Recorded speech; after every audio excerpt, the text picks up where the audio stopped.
Hello, everyone. Welcome to Jamaica 411. Thank you so much for joining me today. May I say a big and special hello and welcome to my subscribers. Big up on yourself, yes. And the silent listeners, big up on yourself too. And if you're joining me for the first time, big up yourself too, yes. I would like you all to do me a favor, please. Can you go ahead and give the video a thumbs up from now on, please? Go ahead, please. Give the video a thumbs up. And if you have not yet subscribed, please go ahead and subscribe to our channel. Our channel is growing, and we thank you all for your kind support. Yes, we have 17,100 subscribers. Yes, and I want to thank all of my subscribers who have supported the channel. Yes, so there is also sharing. You can support the channel by also sharing. I want to give you some report cards so you can see how very nicely you've been doing so far. And of course, why we are so excited at the beginning to thank you all for your support. So as you can see, last month in April, we did only 15 videos, which is not very good at all. We need to step up our game. Isn't that true? Yes. So we're going to try and do more videos this month. Of course, you know, I'm bringing you information, so I'm sure you would appreciate that. Then, as you can see, for those 15 videos that we did, you liked the videos 22,467 times. And I want to thank you so much for that. And you also did your part in sharing 3,153 times. That's how many shares you gave. And boy, you gave me a lot of talking in the comments section, and I appreciate that. 3,280 comments. Thank you so much, everyone, for the support. And I won't put any pressure on you, but if we could get those shares up, then we would also reach more people. And that's always the idea. We need to reach more people with our message. Well, thank you so much again. Let me now get on to business now that we've got the preliminaries out of the way. And what we have for you are some reports coming out of the Parliament. And I think you would want to hear it for yourselves. So let's now listen to Babsy Grange as she makes some announcements concerning Labor Day and the renaming of two buildings. And I'm sure you've heard, but if you have not, I won't spoil it for you. So let's listen to Babsy. Mr. Speaker, distinguished members of this honorable House, I am pleased to rise in this House at this time, a time when we look forward to one of the most seminal acts that demonstrate Jamaicans working together for one common good, the advancement of our country through the celebration of Workers' Week and Labor Day. It is time to come together once more and salute those who contributed so much of their time to the promotion of Jamaica's productivity and economic success. As such, we recall the many stalwarts of the Jamaica labor movement who worked tirelessly to promote proper industrial practices in which people could aspire to decent work with decent pay. We pause to acknowledge our trade union leaders and workers, those who were tasked with dismantling the earlier systems of forced labor and oppression to create for the new Jamaica a labor force in which all would be assured of decent wages as they built their lives and livelihoods. I must pause to salute the founders and leaders of our trade unions, beginning with the Bustamante Industrial Trade Union and the National Workers Union, and a host of others that came later and were related to specific areas of industry, such as the Jamaica Association of Local Government Officers, the Trade Unions Congress, the Union of Technical Administrative Supervisor Personnel, the Jamaica Confederation of Trade Unions, the Jamaica Employers Federation, and the Jamaica Teachers Association, among so many others. We also pause to pay homage to those who gave their lives for the dismantling of the oppressive systems we inherited from the enslavement of our ancestors. Those like the Right Excellent Samshar, who was martyred for his role in the first organized industrial action in Jamaica, when he and his followers determined not to return to the horrible experience of forced labor on plantations in December 1831.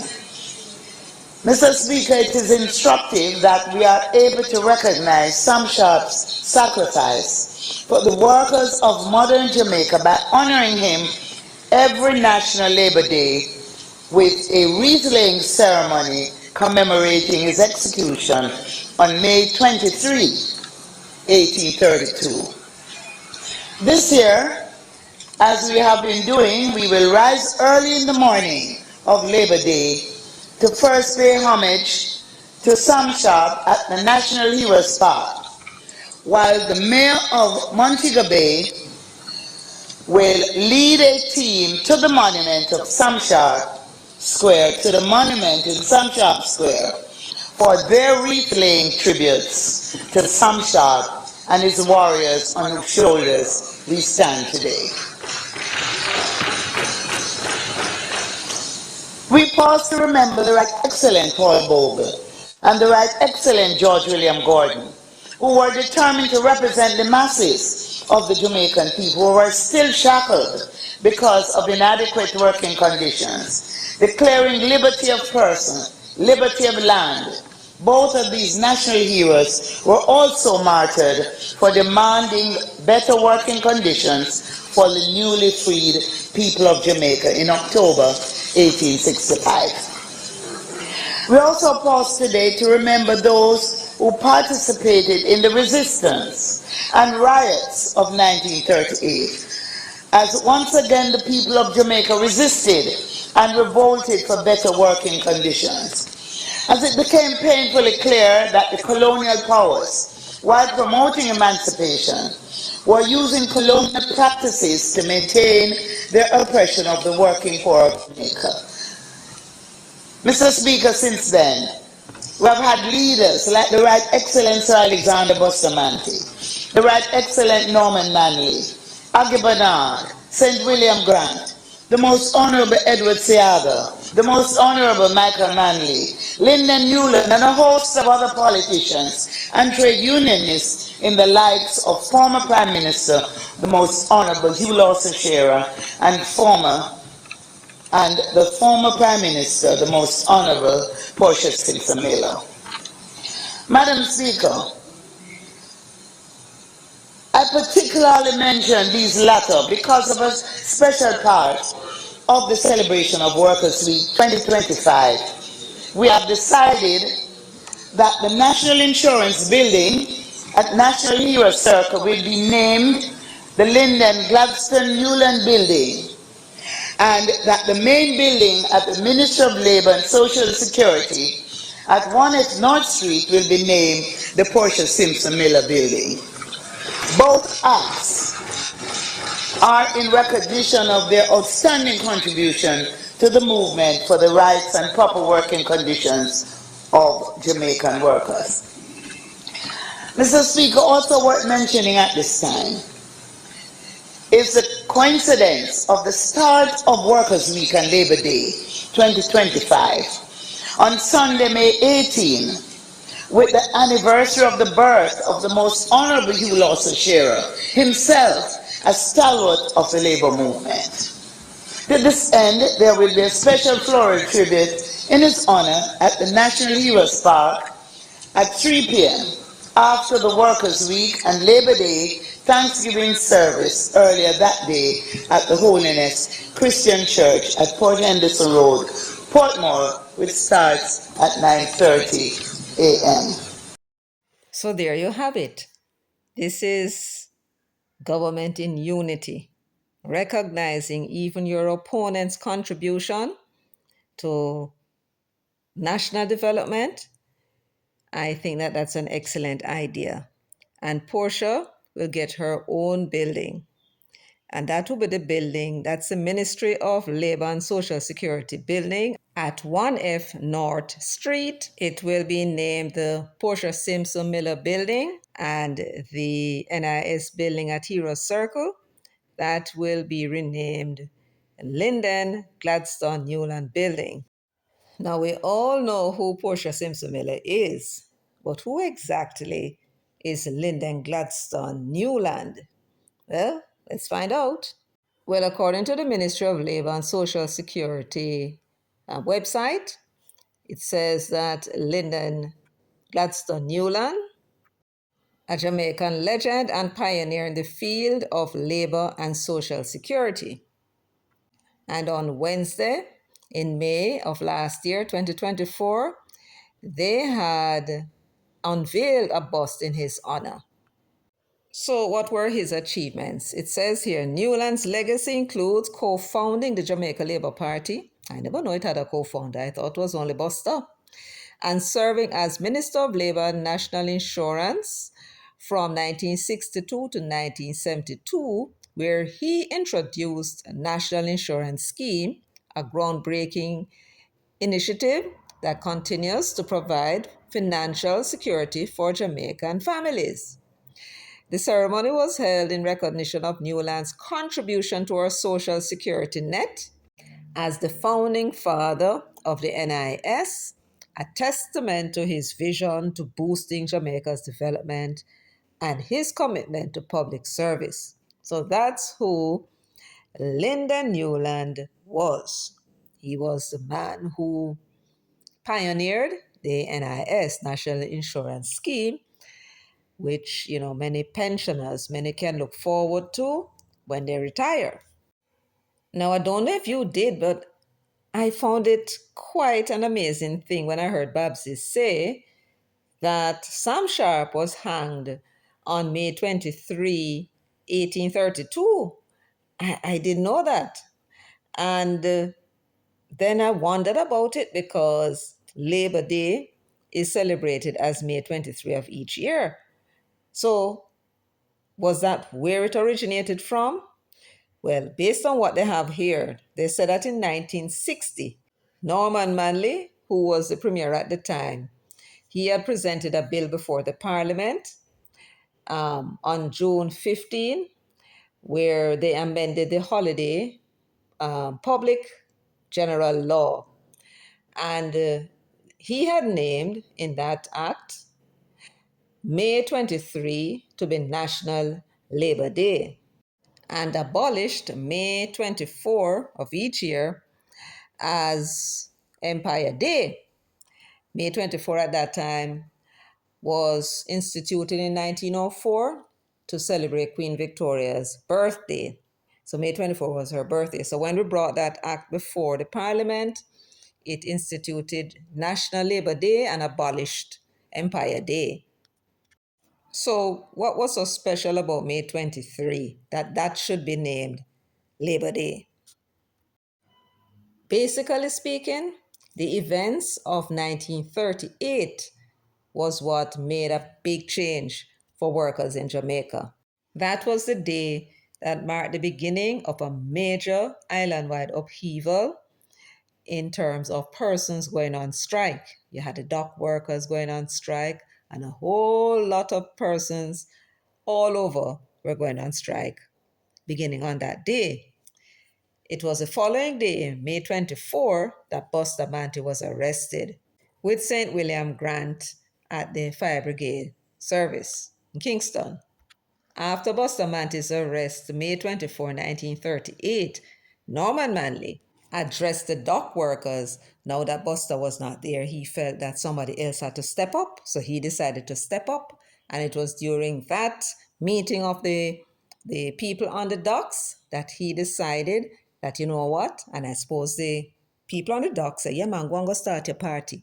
Because they were talking about it for years. But because of the experience with Marcus Garvey when he started his party September 9 in 1929, and it didn't get reception that they were hoping to get when he entered the general election soon after. I believe it was in the same year or the year after.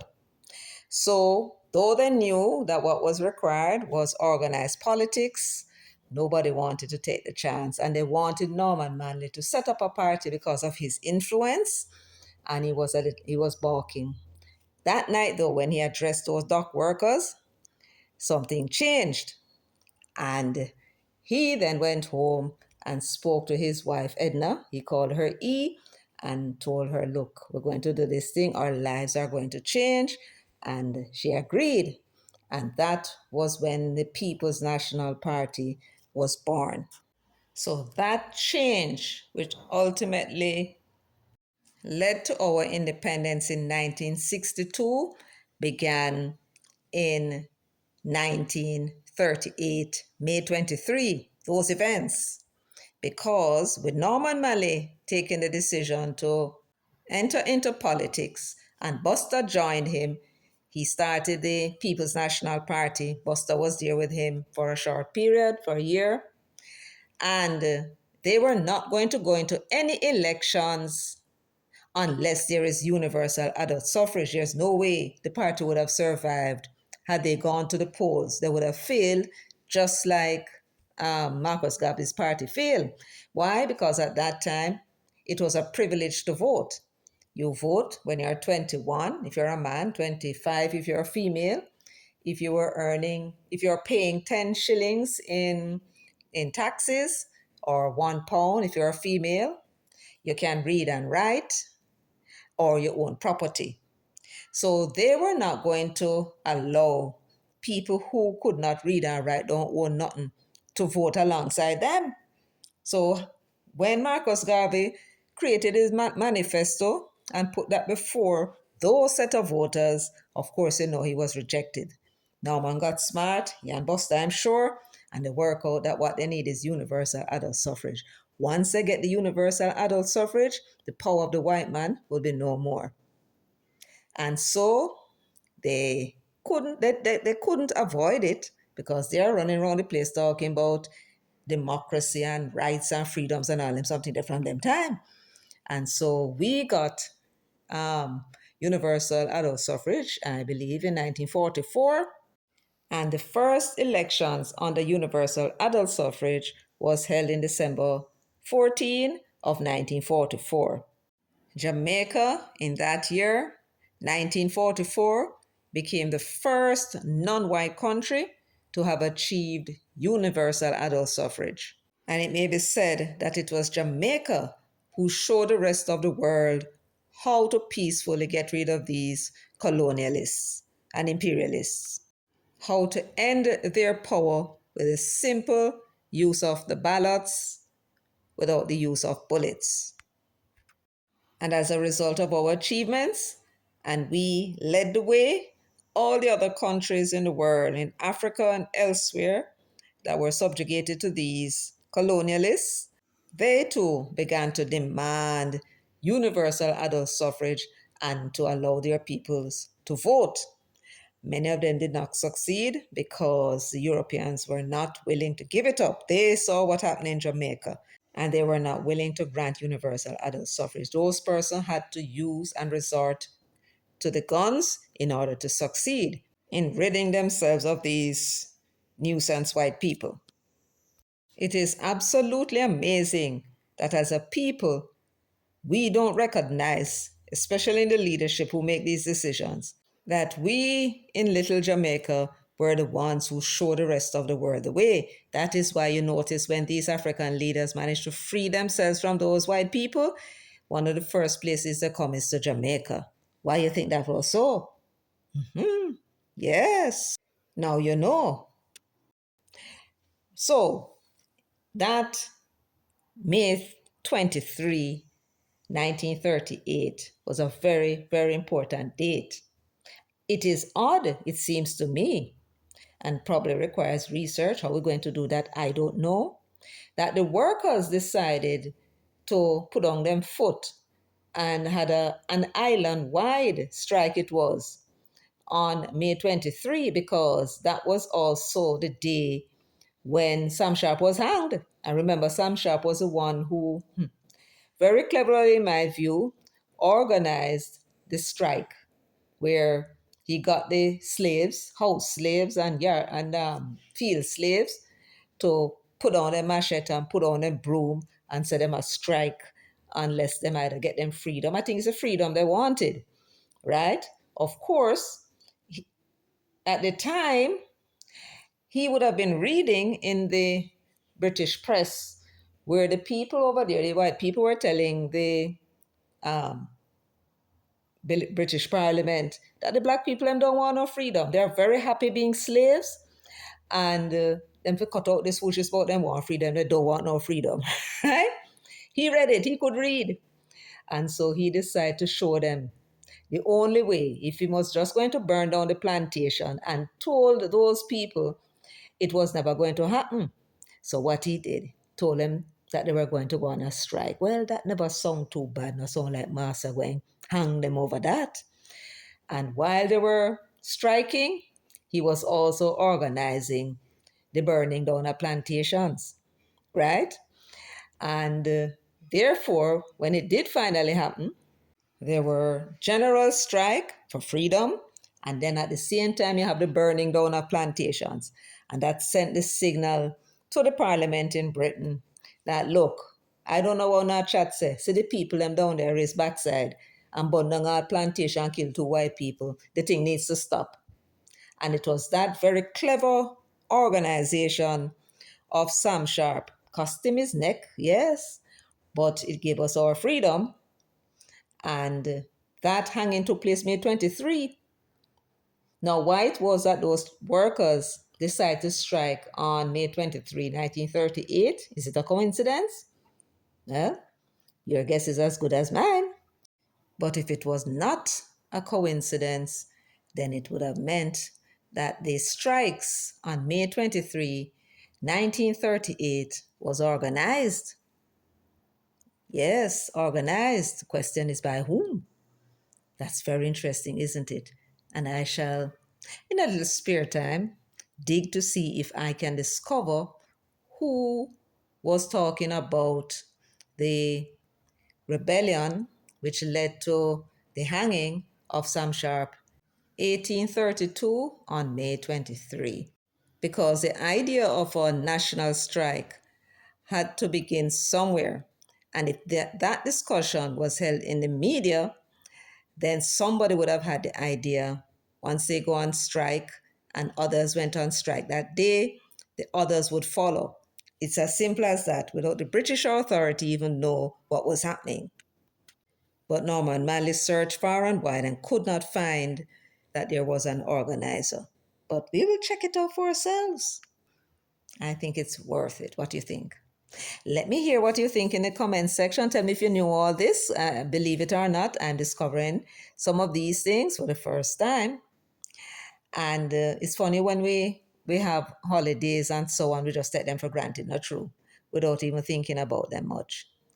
Anyway, I want to thank you so much for joining me, for sharing, liking, subscribing, and leaving your comments in the comments section. Until next time, take very good care of yourselves and walk good.